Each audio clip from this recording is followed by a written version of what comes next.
Hola, en este vídeo anem a parlar d'energia potencial gravitatòria.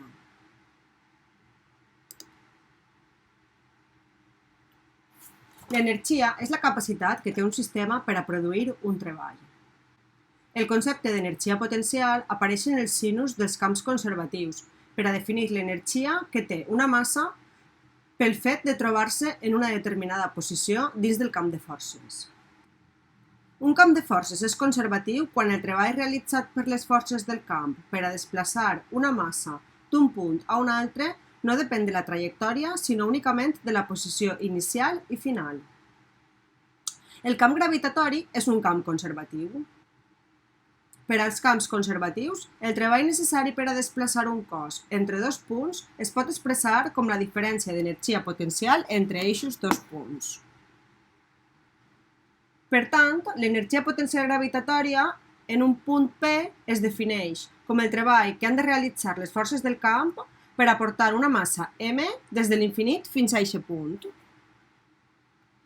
Si resolem la integral del treball, és a dir, realitzem el sumatori de la variació de la força per a cada punt, obtindrem la fórmula de l'energia potencial, que és igual a menys la constant de gravitació per la massa que crea el camp, per la massa que el suporta i dividit entre la distància que les separa.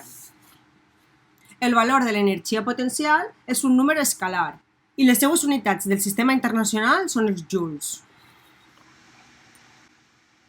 Per entendre millor com s'utilitza aquesta fórmula, vaig a resoldre el següent apartat d'este problema de Pau de 2016, que ja vàrem veure en un vídeo anterior.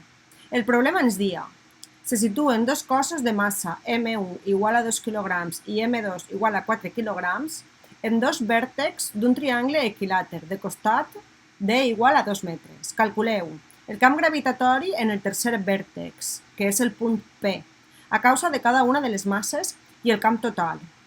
I a l'apartat 2, l'energia potencial gravitatòria d'un cos de massa M3 igual a 5 grams situat en P i el treball necessari per a traslladar-la fins a l'infinit. En el vídeo anterior calcularem el valor del camp gravitatori, que us he deixat escrit així. I ara anem a calcular l'energia potencial gravitatòria en el punt P. Aleshores, suposem que introduïm una massa M3 de 5 grams en el punt P3 i hem de calcular l'energia potencial causada per cada una de les masses del sistema. Aleshores, sabem que l'energia potencial és una magnitud escalar que depèn de la posició de la massa dins del camp de forces d'una altra massa que la produeix. De manera que si tinc un sistema de més d'una força, el que tindré serà l'energia potencial creada per les diverses masses. Aleshores, l'energia potencial de la massa 3 en el punt P serà igual a l'energia potencial creada per el camp 1 més l'energia potencial creada per el camp 2. La fórmula de l'energia potencial és igual a menys la constant de gravitació per massa prima i dividit entre la distància que les uneix. Aleshores, tindrem menys la constant de gravitació, massa 1 per massa 3, dividit per el radi 1, més menys la constant de gravitació per la massa 2 per la massa 3, dividit per el radi 2. En este problema es dona la casualitat de que el radi 1 i el radi 2 són iguals. Aleshores, podríem extraure factor comú d'aquests dos termes, la constant de gravitació, la massa 3 i el radi, que serà igual a D. I ens quedarà la massa 1 més la massa 2. Si substituïsc els valors del problema, tindrem menys 6,67 elevado a menys 11 per la massa 3, que són 5 grams, 5 per 10 elevat a menys 3, dividit entre el radi, 2 metres, multiplicat per la massa 1, 2 quilograms, més la massa 2, 4 quilograms. I això dona menys 1 per 10 a la menys 12 joules. Aleshores, l'energia potencial de la massa 3 en el punt P serà menys 1,1 per 10 a la menys 12 joules. A continuació, ens demana que calculem el treball necessari per aportar la massa des del punt R fins a l'infinit.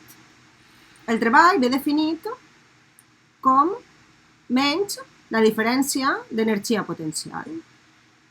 Aleshores, haurem de calcular menys la diferència de l'energia potencial en l'infinit menys l'energia potencial en R. Per definició, l'energia potencial en l'infinit és 0.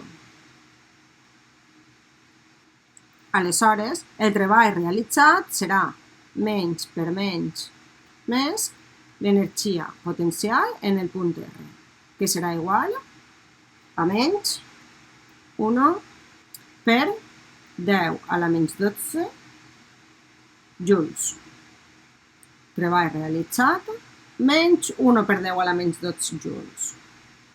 És interessant saber que quan el treball realitzat dins d'un camp conservatiu és menor que 0, vol dir que el procés no és espontani.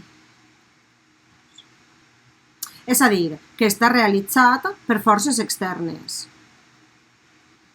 I per tant, el treball que realitzen les forces externes és igual a 1 per 10 a la menys 12 joules. Per entendre millor el concepte d'energia potencial i per què té valors negatius, us recomano que vegeu el vídeo de Quantum Fracture enllaçat en la presentació, perquè segur que us resultarà interessant. Adeu!